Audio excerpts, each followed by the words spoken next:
Chris Galzer here with Matt Howell. On this episode of The First Round, Matt and I are going to discuss Atomic Blonde. Charlize Theron is Liam Neeson as James Bond in Atomic Blonde. We're also going to discuss briefly, well, I'm going to share my thoughts about Valerian and the City of a Thousand Planets. And then also I checked out The Little Hours. So I'm basically just going to be talking for an hour while Matt listens and goes, huh.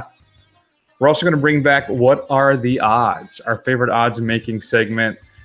We got a bunch of good ones to discuss today as well. So, Matt, let's start everything off with a clip from Atomic Blonde. I chose this life. And someday, it's going to get me killed.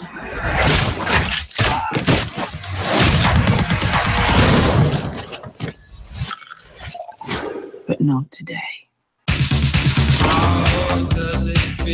Lorraine Broughton, expert in intelligence collection and hand-to-hand combat. Agent Gascoigne was killed last night. Did you know him? Enough to say hello. He had an atomic bomb of information. Find out who's hunting our operatives and trust no one.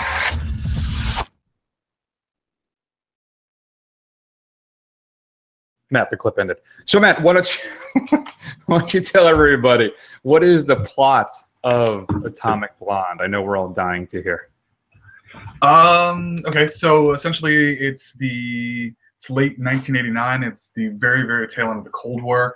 And in Berlin, Charlize Theron plays an MI6 spy who is sent into Berlin to retrieve a list of names of different spies and double agents that are out there amongst, you're led to believe, everyone in the world.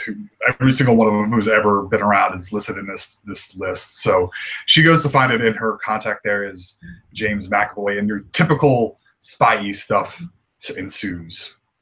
Typical. Easily typical, yes. Mm-hmm. So... all right, so do we have a new franchise here, Matt? Is this the female James Bond we've been waiting for? What do you think? I don't know. I don't know.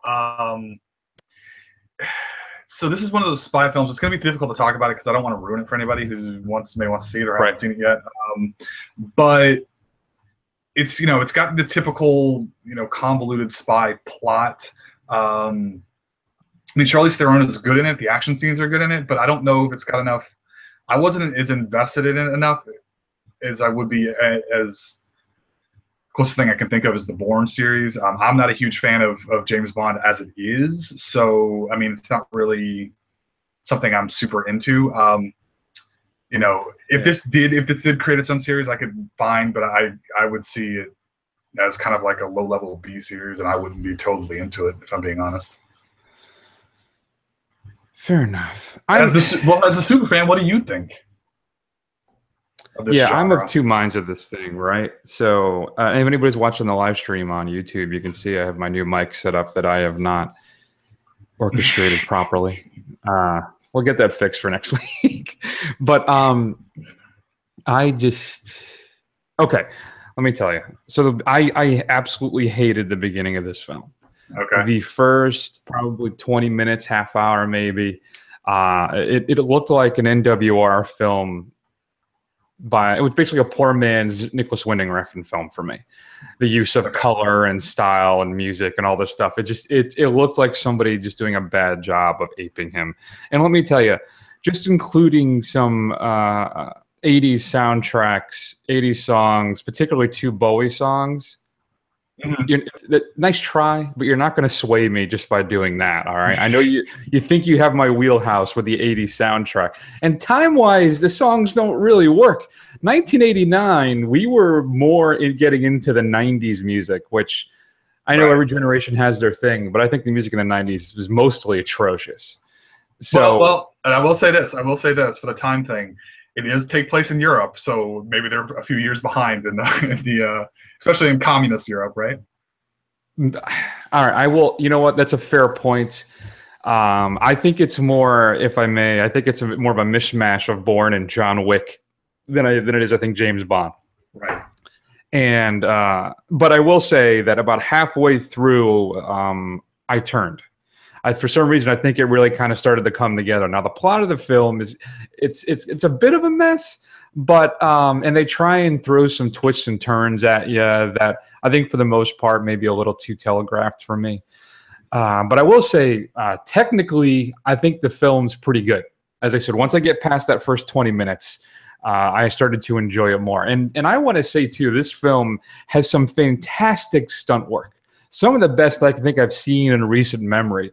A couple fight scenes, particularly in stairwells, Matt, that I'm thinking, man, I hope those guys got hazard pay because they looked difficult and hard as hell. And it made me wonder, too, there is no stunts Oscar.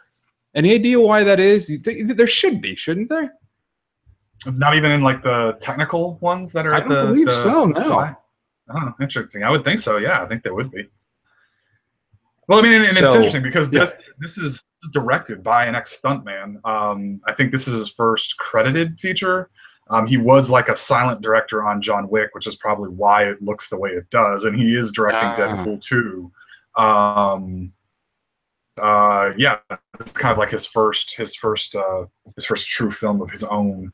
And I'm with you. I mean, it's the story wise and the acting wise and the character beats and all that stuff. It's all stuff you've seen before, and it's not really that engaging for the most part.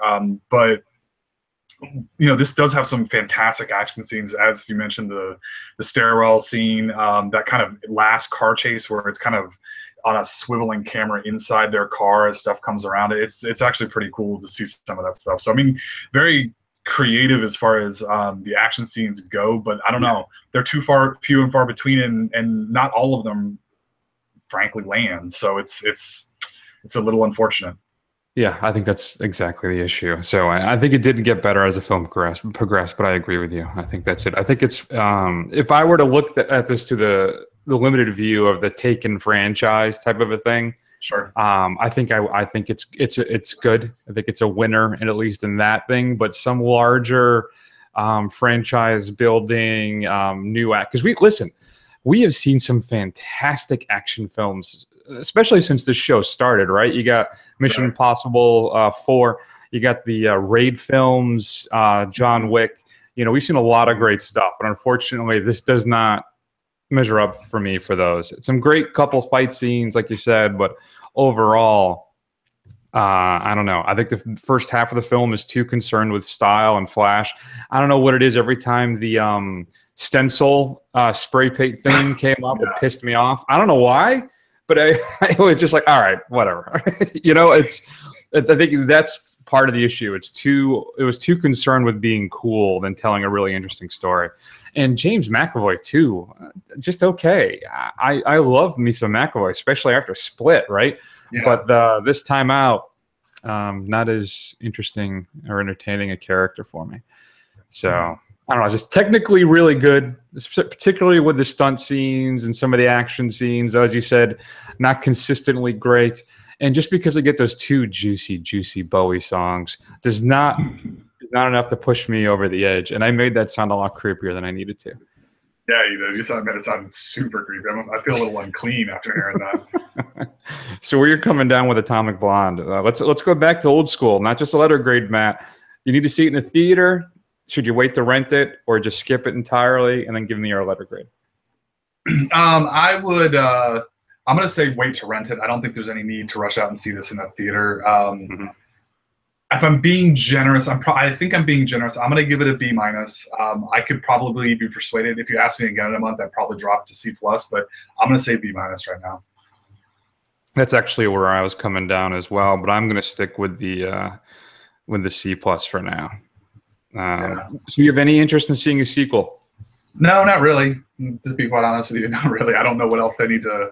What else? I just don't see this being like a franchise. I don't know. Maybe if they get somebody a much better script, maybe if they get a new director, maybe this is a place to cut people's teeth. Fine. I mean, Charlize Theron is good. It's got good principles. It's just they're a little wasted. Yeah, I'd be open to it, but I'd have to see a vast improvement. You know, for me, this reminds me of the what's the Tom Cruise vehicle where he plays the former military guy? Why am I blanking on that? Jack Reacher. Jack The Reacher, first yeah. Jack Reacher film is entertaining but exceptionally flawed film. I'm thinking, all right, we're getting a sequel. It's directed by the guy who did Glory, Ed Zwick.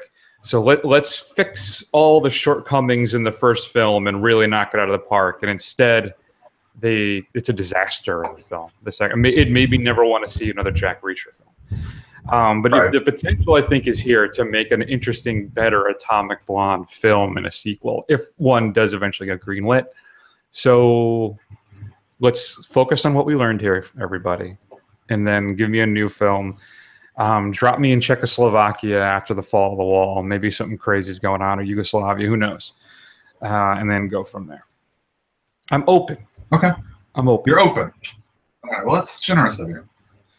So before we move on to the Blu-ray DVD picks, let me ask you about, did you see the new trailer for the Kingsman sequel? Yeah, I did. It's looking pretty good.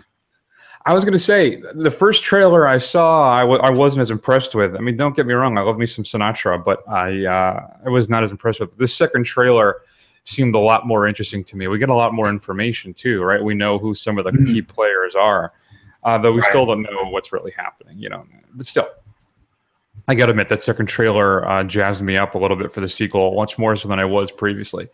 And now I'm actually going to rewatch the first film, but I guess it doesn't come out till November, right? So we got a ways to go yet. Yeah. You got a while. You got a while to catch up on that sucker. All right. So coming up on Blu-ray and DVD stuff coming Tuesday, Matt, on August 17th is going to be Criterion's giving us the breaking point. Michael Curtiz brings a master skipper's hand to the helm of this thriller, Hollywood's second crack at adapting Hemingway's To Have and Have Not.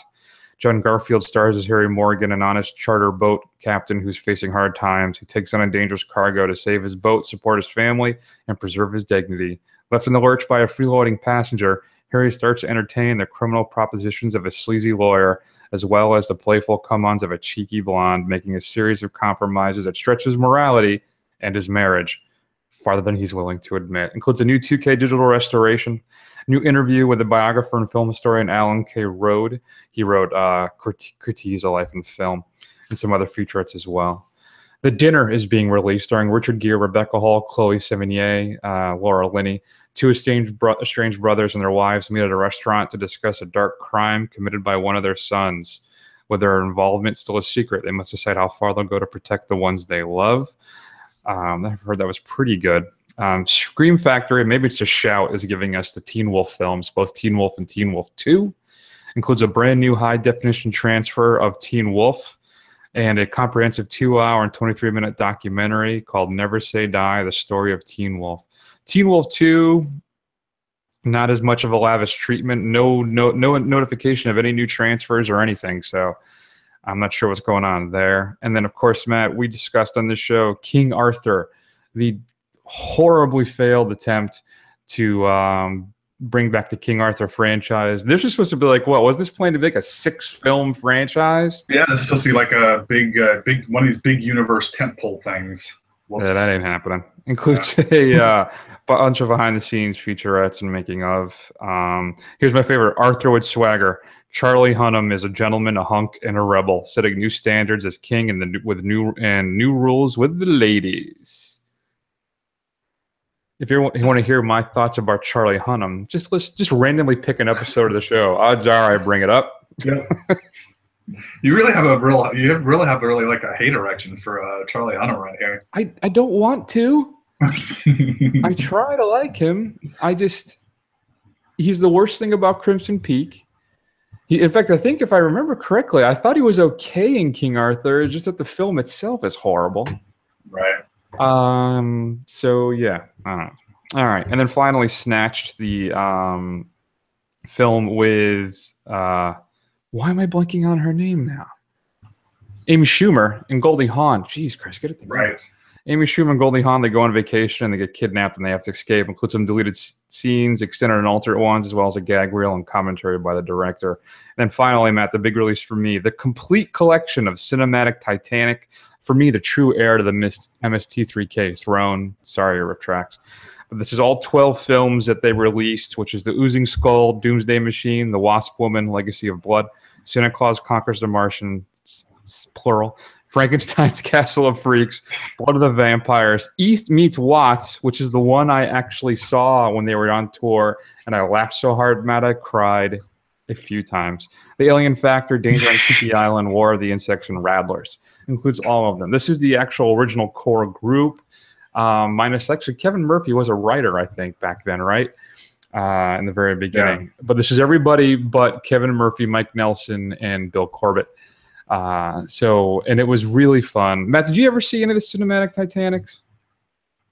I have not seen any of the cinematic Titanics. I did go see some of the riff tracks live. So my only experience with post MST3K is the other team. But they're friendly. They're friendly teams, but the other team. Yeah, and the riff tracks are fine. They're good. But I don't know what it is. I just enjoyed cinematic Titanic more. Unfortunately, though, it was that. You know, I've always said for MST3K, Matt, I think the core of the show, when it was at its best, the keys are Trace Bellew and Kevin Murphy. I think the original Crow, Dr. Forrester, and Servo, because there's even an overlap when Joel left and Mike is there, and it's still really good. And for me, the quality just ticked down a little bit once Trace left. So I think really the key is the two of them, perhaps really just Trace. I don't know. So, but yeah, the golden years. What do you think the golden years from MST3K were, Matt? I'm saying seasons 3 through 5, basically. Maybe, or I think season 3 is hands down the best season in the series. Yeah, I would say that's right. I think that's really when I remember it quite vividly. I remember being on a vacation in Florida with my family and staying up late at my aunt's house, and there was just like a run of them, one after the other, and I'd never seen it before, and I just stayed up like literally all night watching these things. And it was fantastic. And I think it was series 3, so I think that's the one I'm going to go with as well as peak MST3K. There you go. All right.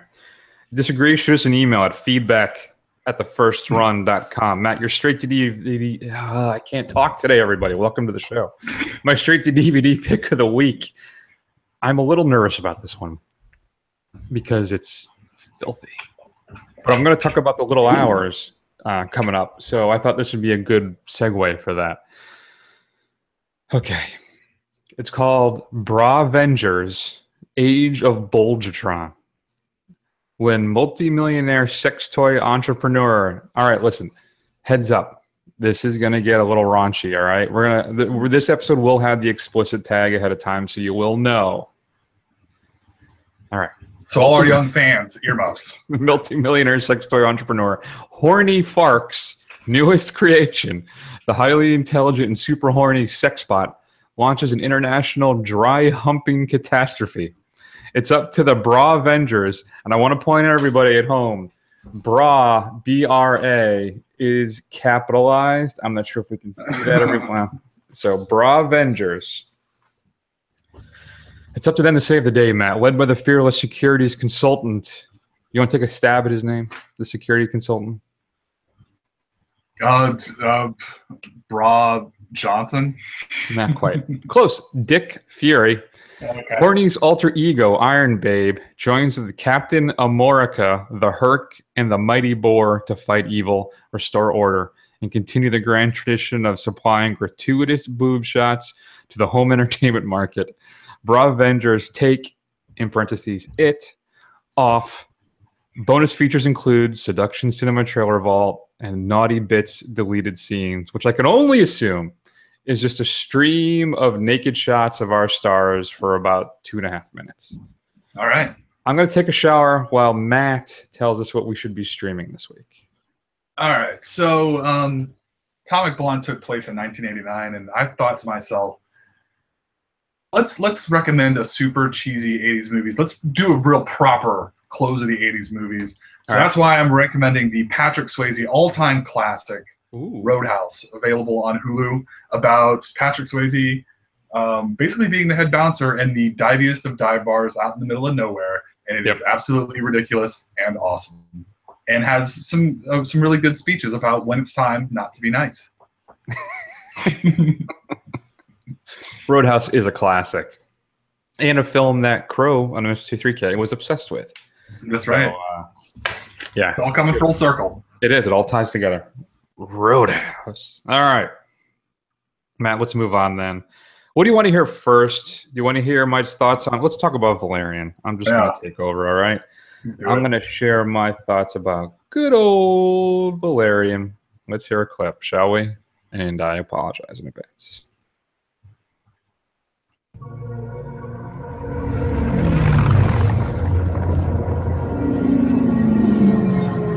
Welcome to Alpha, the city of 1,000 planets. Alex, can you update us? I'd be delighted to. The Alpha station has grown 7% this year. And since it left the terrestrial orbit, it has traveled almost 700 million miles. Population? Almost 30 million. 3,236 species from the four corners of the universe live on board, pooling their knowledge and cultures. Over 5,000 languages spoken, not counting the various computer languages. Demographics? To the south are the submerged parts with 800 species living in all kinds of liquids, such as the peaceful polong farmers who grow cobalt. To the north, we have gaseous lands dominated by the Azine Mo, whose extreme sensitivity makes them specialists in neurosciences and molecular components. They can build cells of any kind. To the east of them, the large colony of Omelites. They control information technology, finance, and banking.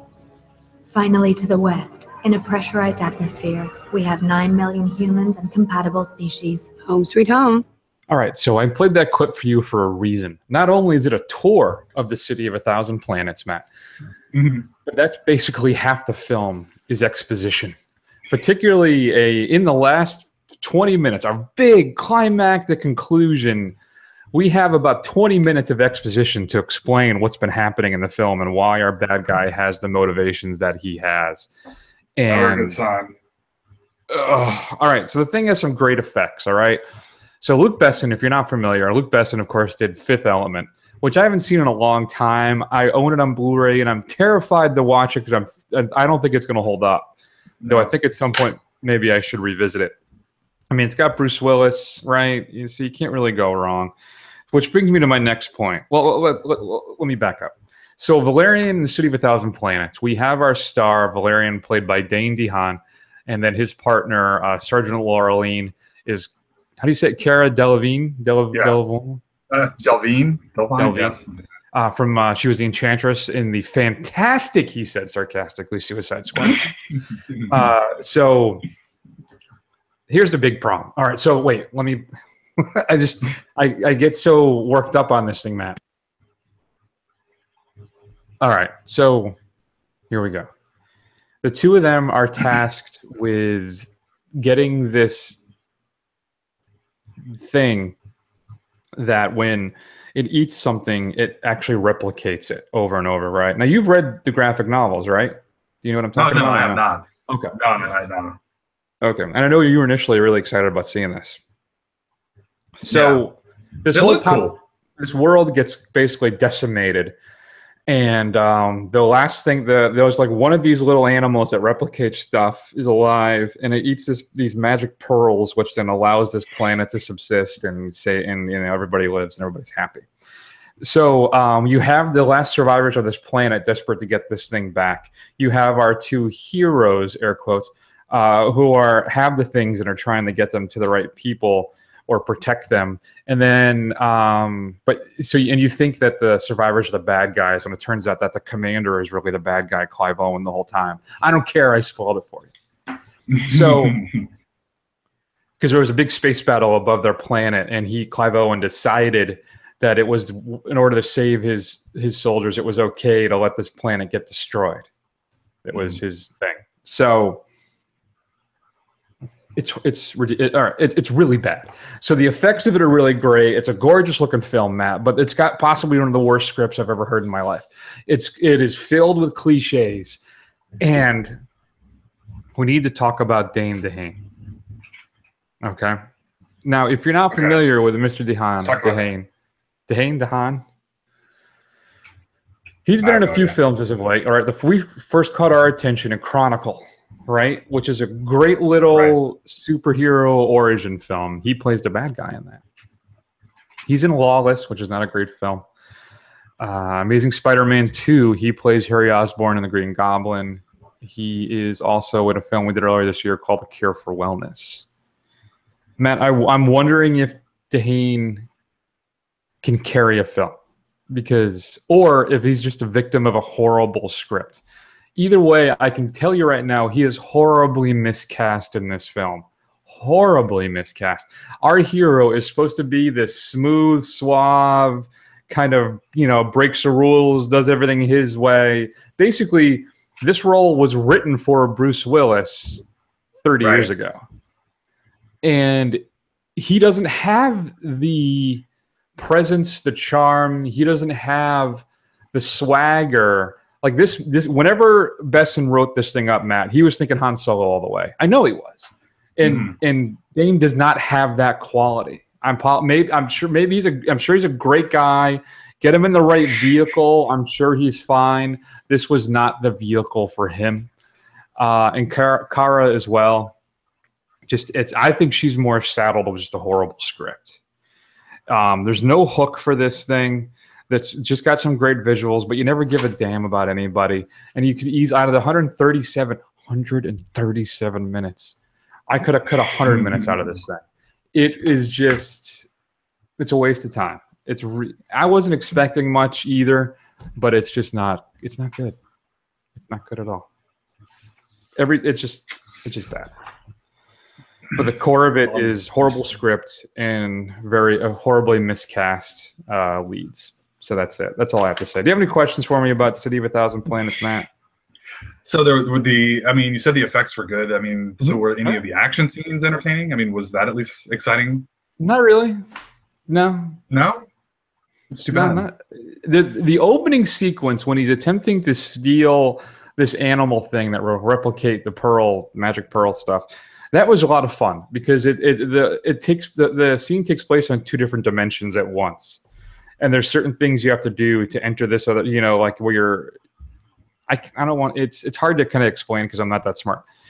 But there's this thing like a suit or glove thing box he has to wear that allows him to be in this part of himself in this dimension to steal this thing while he's clearly the most of his rest of his body is in the regular dimension. It's like the Mall of America if it was in the 8th dimension and you had to wear a certain thing to access it, like a certain hat or helmet or whatever the hell it was.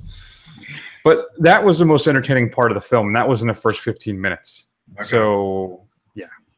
I'm sorry you went and saw it. Well, I thought, you know what? Maybe it'll at least be fun and entertaining, and the effects would be good. The reviews weren't good, but I thought maybe I could, and hey, there's films I like that some people don't. This was not one of them. All right, Matt, let's move on. I'm going to share my brief thoughts on The Little Hours. But since we're already in the explicit category, I am going to play this clip, and I think this you will enjoy. Bless me, Father, for I've sinned. It has been years, many years since my last confession. Here are my sins. I have slept with another man's wife. He's a noble man, and he is my master. Well, that's adultery.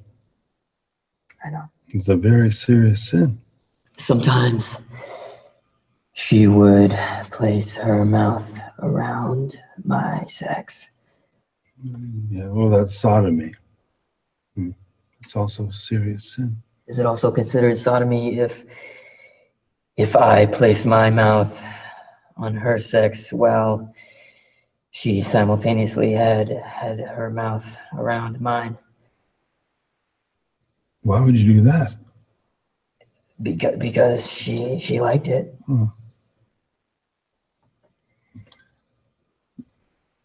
Well, yes, that's also sodomy. So, Matt, that of course is Dave Franco and John C. Reilly in The Little Hours. I really, really enjoyed this one. It is a filthy film, and it's what do you call it? Anachronistic. I can't even say the word. When the people act out of time. Anachronistic. So I wasn't that off. Thank you. So everybody kind of talks like it's today, even though the thing's set in, what is it, the 1400s, 1500s? I can't remember. So you have Alison Brie, Kate Micucci, and of course Aubrey Plaza. They play nuns at this at this convent, and John C. Reilly is the head father, and they're just all really kind of horned up and angry, and not sure how to handle all of that. So Alison Brie plays a woman who's waiting for her fiance to come, but she needs her father to pay the dowry, and he doesn't have the money. So he ends up never showing up, and she meets Dave Franco. What happens is Franco, as you heard in that clip, is having some relations with his master's wife. So he's gonna get killed, and of course the master's played by Nick Offerman. And he escapes, and Riley takes him into the convent, and he pretends to be a deaf mute, and then proceeds to then kind of get it on a little bit with the three nuns, sometimes not per his own wishes. But it is actually just a hilarious film. It's a one-joke movie, basically, that actually is able to sustain itself for much of the film. And then even when I feel it kind of teeters out near the end, Matt, Fred Armisen shows up and then just breathes new life right into the film. And I got to be honest with you, I'm not a big Armisen guy. I think he's fine, but he's never been a guy that's elicited a lot of laughter out of me. But his brief role in this film really did it for me. Really kind of pulled it out just when I was kind of maybe getting tired of the whole thing. But I really enjoyed it. Some truly bizarre and laugh out loud moments. And it is really raunchy and inappropriate. So, but I think it's well worth your time. I really enjoyed this one. I would probably give this I'd give this a B+. And I got to tell you, I didn't give you a grade on Valerian, Matt, but I'm gonna go D on Valerian. I think it's saved from failing because the special effects and the opening 20 minutes of the film that I actually enjoyed, except the first 5 minutes. When we get Dane DeHaan's character, and he's introduced to us as this cool, smooth, rebel guy, which, as I said, you don't buy for a heartbeat. But The Little Hours, once you have a chance to see it, you should definitely check it out. It's very, very funny, but I'm warning you, it is filthy. So enjoy that. Good, I will. All right, Matt. So let's move on. Let's wrap up this beast of a show, and let's play What Are the Odds? But first, let's hear a clip. Now, okay, this unfortunately is mostly a visual auditory clip where you really have to see the scene to hear it. But if you know this clip, Matt, you know this movie, you know this scene, you will get it right away and you will appreciate it. And of course, as always with good radio, I'll have to explain to you what you're hearing once you're done. So, all right, here you go. Let's hear it.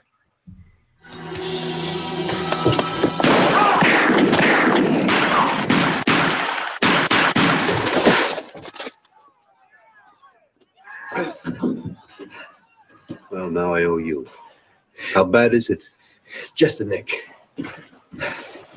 I'll call an ambulance.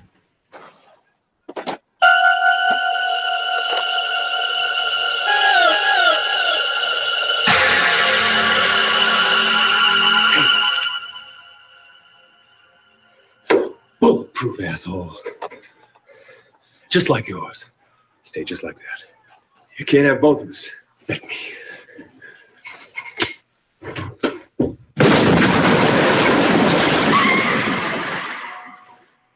For the uninitiated, that is the greatest scene probably from any of the Death Wish films.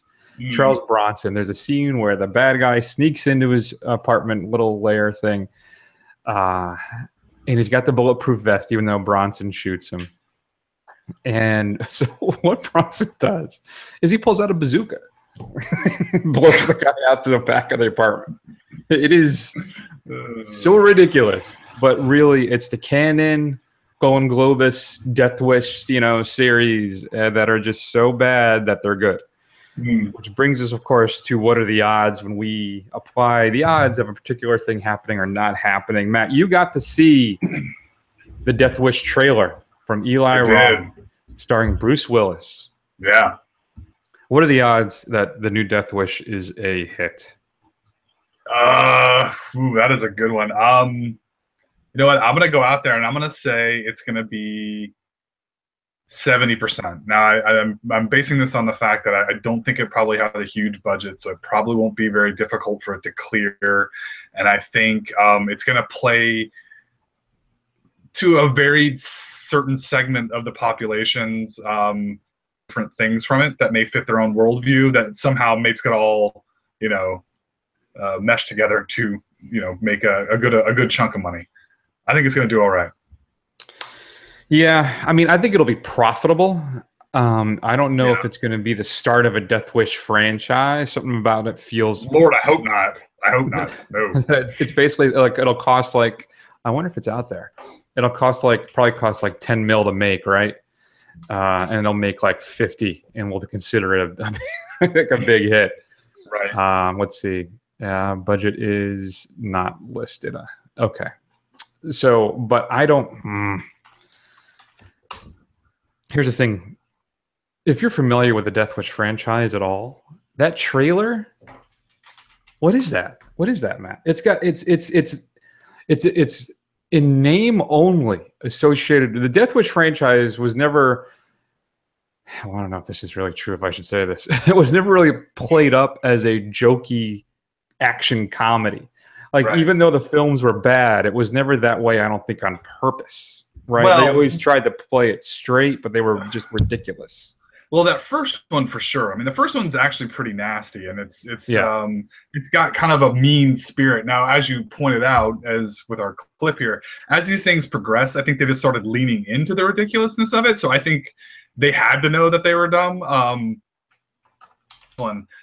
Is not. It's kind of like in that same kind of vein of like just nasty 70s action cinema kind of stuff like Dirty Harry, where it's very nihilistic. I'm not getting that at all. I'm getting basically the story beats of the first one, but the kind of ridiculous tone of some of the later ones. Yeah, I don't know. We'll have to see what happens. So anyway, the odds this thing's a hit, I'm going like 40%. I am not confident that this thing is going to be a big success, nor do I think it should be. And if you want to read something really interesting, one of the greatest emails in the history of Hollywood, Joe Carnahan was initially one of the directors attached to this thing. In fact, he still shares a writing credit. He wrote the screenplay. And he was attached to direct, but the studio didn't want to go with his vision. Supposedly, Carnahan was convinced this thing was going to be like an Oscar-nominated film. It was going to be very dark, very dramatic. Right. The studio's like, no, we want like an Edgar Wright take to the Death Wish franchise. We want this to be kind of light and fun. That this guy's wife is killed and his daughter is raped, and he goes on a vengeful, just tour of the city, killing everybody. How do you handle that? How are you going to turn that setup into a fun action film? Or you think they're going to take that out? They're going to make it where they have to take the rape out. They have to, right? You can't turn that into a. Well, I mean, we're not spoiling anything in the trailers. I mean, obviously, the wife is dead because, well, they imply that heavily in the trailers when he sees his daughter and she asks where her mother is, and there's a funeral scene. And at the very least, if the daughter isn't raped, she's at least, beaten up pretty bad because she's obviously in the hospital.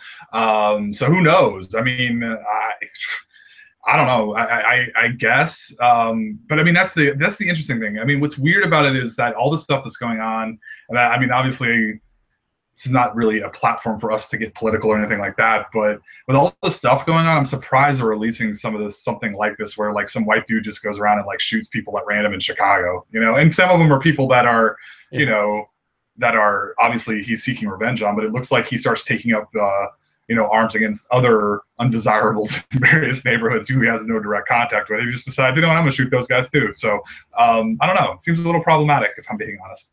I don't think we could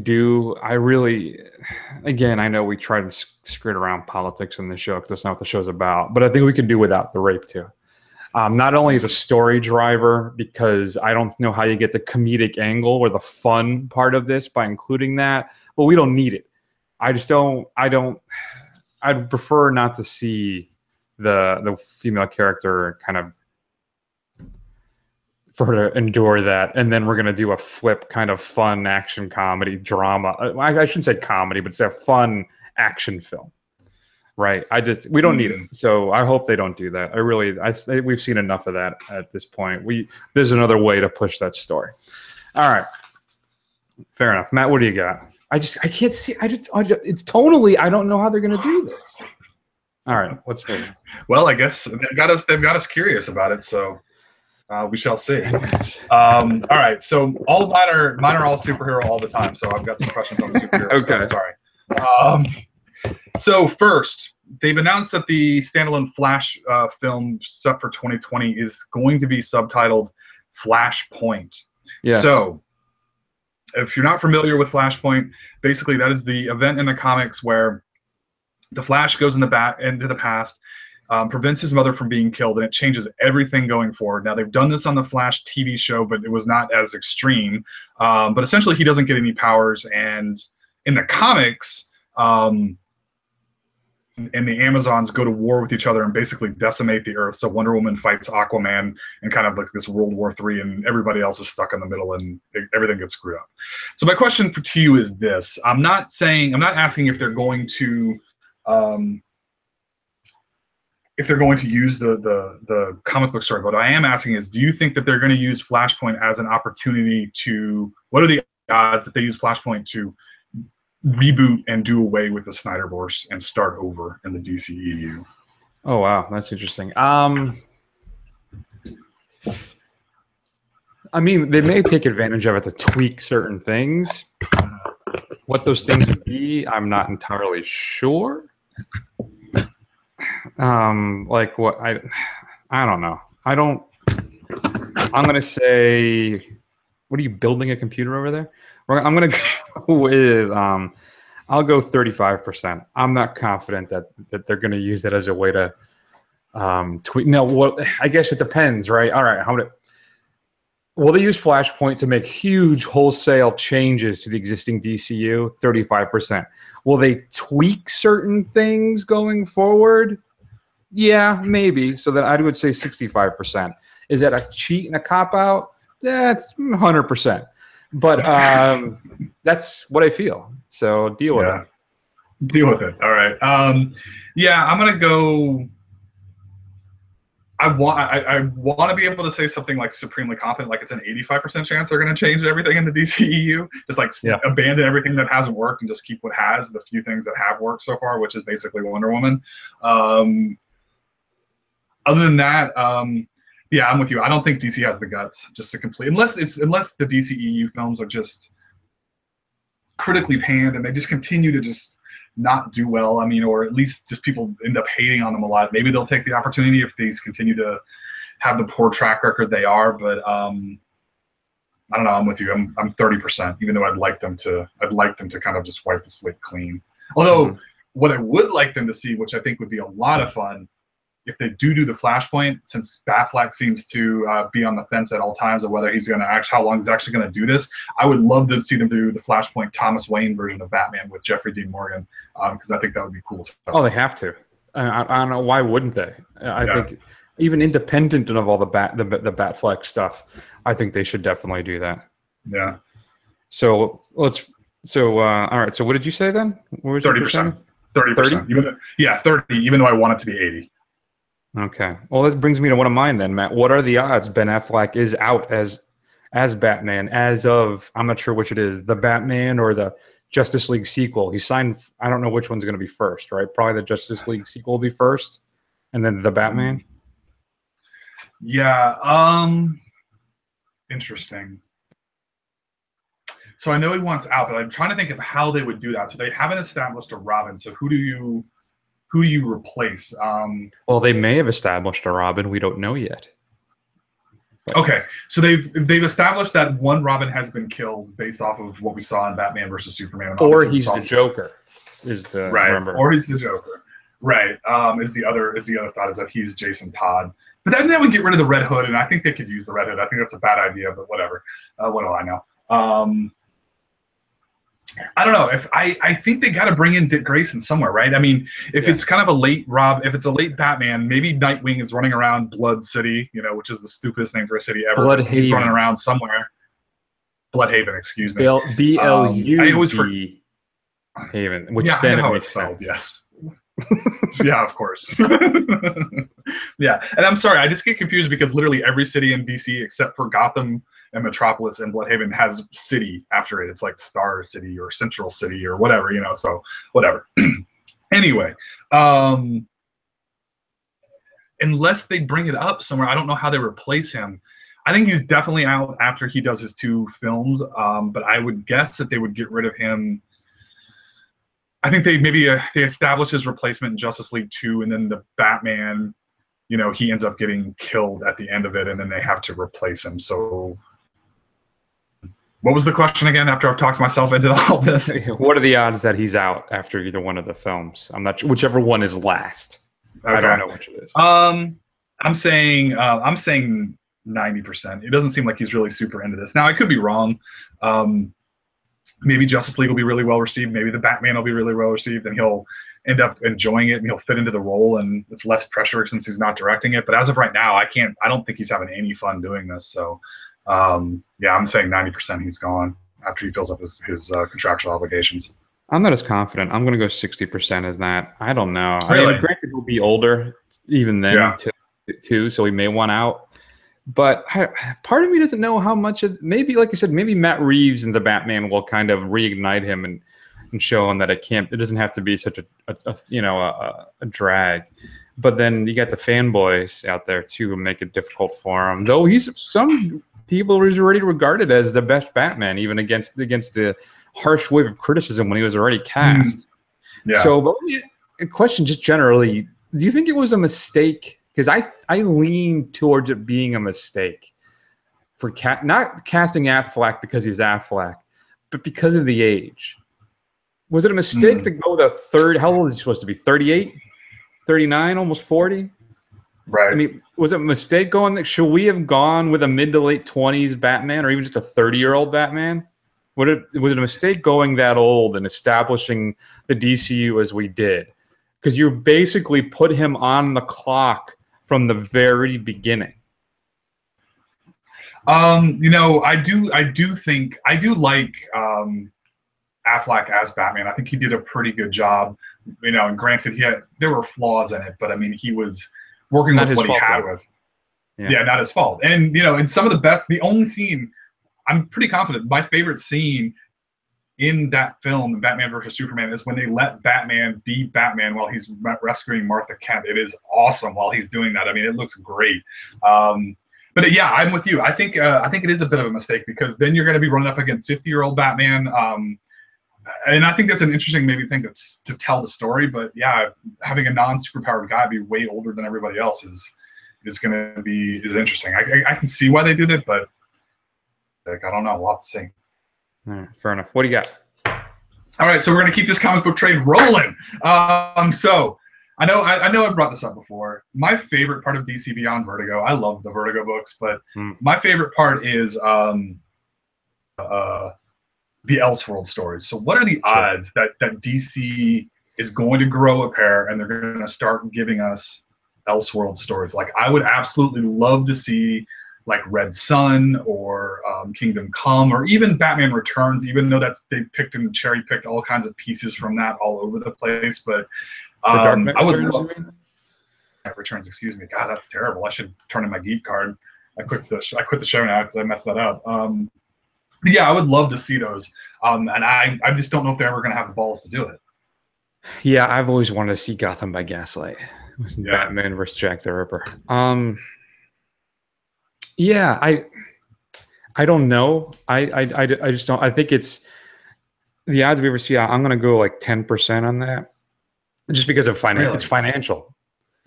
It's you spend all this money developing these franchises, and then you're going to do these one-off films that are not connected to the franchise. I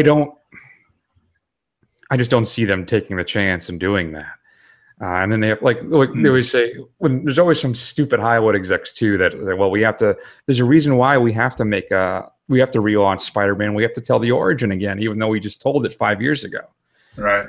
So I just don't think that they have, as you say, the cojones, the huevos to take a shot. Maybe we'll get more of the DC animated versions of those things, but no, or maybe no. It'd be fun. I wish they would, Yeah. But I just don't see it happening. And just to be fair, for anybody who doesn't know what an Elseworld story is, it's basically taking an established character and just telling a story that's completely outside of continuity. So like Red Sun is, what if Superman had landed in Soviet Russia and was raised Russian, basically, and he wasn't all about truth, justice, in the American way? What would that look like? I don't think the DCEU has the cojones to do this. I think they're on too shaky ground as it is that they would risk putting something out there. So I think in its current version or anytime soon, I would say, probably I'm with you, maybe like 10, 15%. But I think if these things continue to go and as these things continue to expand, and if they keep making money, but the audience fatigue comes in, like, I don't know how long this train can last. It doesn't show any sign of stopping, but they're going to have to start coming up with different stories. So I think maybe 10, 15 years from now, maybe we could be seeing these stories eventually. When I'm, in my 50s and don't care anymore and just want to die. So there you go. Fair enough. It would be good too. I'd like to see James Robinson's The Golden Age. If you've never read that, that is fantastic. And then of course Tony Harrison. I think James Robinson again teamed up and did basically a Justice League in World War II. Elsewhere, that's a group that was a lot of fun. So I'd love to see those two, but you'll never see it. It's just too off the wall. It's too much of a risk. They wouldn't do it. Right. All right, Matt. So coming up for next week, what do we get? What are the odds, Matt? We're going to get a Dark Tower sequel. I haven't even seen the movie yet, and just from the atrocious reviews and telling everybody how complicated it is, and I've had to have these discussions with Chris where I send him very complicated messages just to tell him what the book is, what they're trying to get at. I think there's like a 1% chance. I guess I'll never say never, but I 1% chance this thing actually gets a sequel. I'll be amazed if this thing cracks the top 5 in box office this weekend. Yeah, I'm on board with you, but I'll be a little kinder. I'll go 5%, I guess. And they wanted to do like a prequel TV series led into this film, and then like they had a whole thing planned, but I just don't. Yeah, so like the 4th book in the series is basically all takes place in the past, and it's about them as young and kind of like the fall of their empire and stuff like that. So that's what they want to do the TV series on, but I don't think anybody's going to care. And actually, that's my favorite book out of the whole series, but I don't think anybody's going to care because this is going to be so bad. Yeah, well, we'll have to see. All right, you got any more for me? Yeah, I do. I have one more. It's a lightning round. Ready? Go. All right. So they've got the Marvel MCU planned out to August to the 2020s, right? And they've got a couple of blank slates where they think that they're going to put in a new franchise or a new hero. So I'm going to list off a bunch of heroes, and you tell me what the odds are that those are going to be one of the movies, okay? Okay. You ready? Yep. Moon Knight. Oh, I would love that. 20%. All right. Nova. An actual superpowered Nova. I think that's like 65. Okay. Thunderbolts, which is their version of the Suicide Squad, and I would love for them to put that out there and just stick it to I would say 80%, as long as they do the original version of the Thunderbolts. Yeah, with Venom and Deadpool and all that stuff. No, that's not the original version.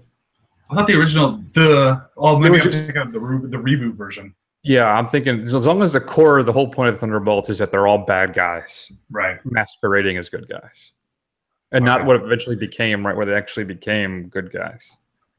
Right. Okay. Namor. That's really the only big property left that I can think of, and it would be so retarded. Oh, I'm sorry. It would be so ridiculous to do that, but yeah. I bet you a lot of that depends on the Aquaman movie. I wouldn't be surprised. Yeah. But I think Namor would be. I don't know. I'd go 50-50 on Namor. I don't know. Who would you cast as Namor? I don't even know who you'd cast. Yeah, I don't know.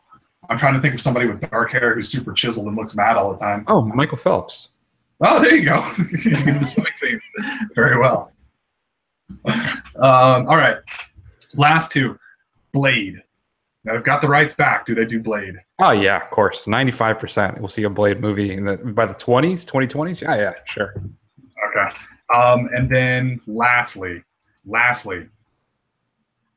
They're going to look at, the Fox is going to look at what they did with Spider-Man, and they're going to let them play with the Fantastic Four, and we're going to get a Fantastic Four movie. I'll say 50-50. 50. I'll go. I'll make a call. I'll go 53%. I can't tell you. What of all the superheroes or franchises, the Fantastic Four are the ones I care the least about. I have no drive for the Fantastic Four whatsoever. I'm not a huge Fantastic Four fan either, but what I do like is they've got all that really cool periphery stuff, so you can get like Galactus and like Silver Surfer and all that. That stuff would be really fun to see, and you can't get those without getting at the Fantastic Four. So I would really like if they could just get like the Silver Surfer. I would be, because it's the dumbest thing in the world, but I love the Silver Surfer. I think it would be a lot funner if they could just get that, but I don't think he's part and parcel with Fantastic Four. I got to tell you too, the MCU is really lacking by not having Doctor Doom. We're really lacking. Yeah. So. Yeah, that's very true. Yeah, I mean, really, that's where I don't see where they're going to go with this, because, I mean, if you look at everybody that they've made, since they got Spider-Man back, they've got all their big heroes, all of their kind of like B-list heroes. They've got TV shows or have been on TV shows that are about to come out, like Punisher and Daredevil and Ghost Rider. All those guys have been out there. Without the X-Books and without the Fantastic Four, I don't know where the hell they go at this point. I can't even think of who else they put out there. Yeah, I have no idea. All right, Matt, I got one more for you just for the heck of it. You ready? Okay, yeah. It's actually happening. It is happening, Matt. What are the odds, though, it actually completes and gets done? James Cameron is returning to the Terminator franchise, supposedly with Terminator Reinvention. What are the odds that actually comes to fruition, that we actually see a new James Cameron, at least guided Terminator franchise? Well, since we're still waiting on the 7 Avatar sequels or whatever, that's the thing. Yeah, I'm gonna say 55%. I think his heart's in the right place, but I just don't know if he has the time to do it. I think it's gonna fall by the wayside, because he's gonna be spending all this time with Avatar, which is apparently gonna become its own country with GDP, from what he's expecting. Yeah, I think that's good. I think that's fair, but I'm not going to be that confident. I'm going to go 47%. I'm not even giving a 50-50 chance that it happens, just because, like you said, it's taken them how long to do Avatar, a cultural property that has had no lasting impact on our society at all. Right.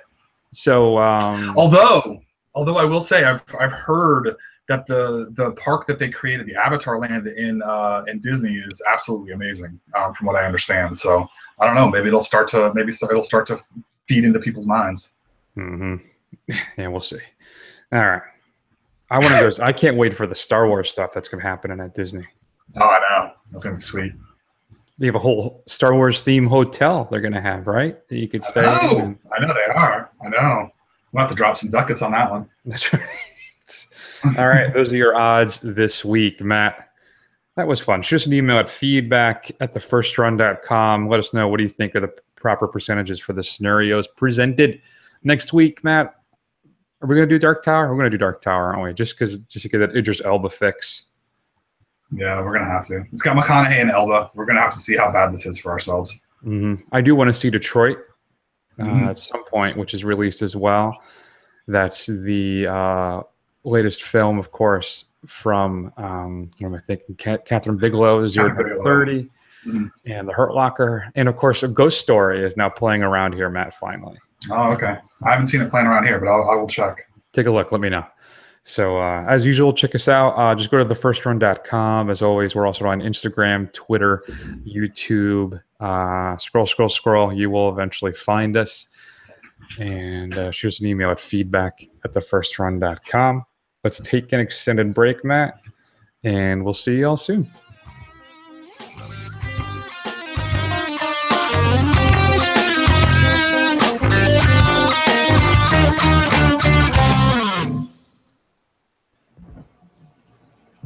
Give me a keg of beer.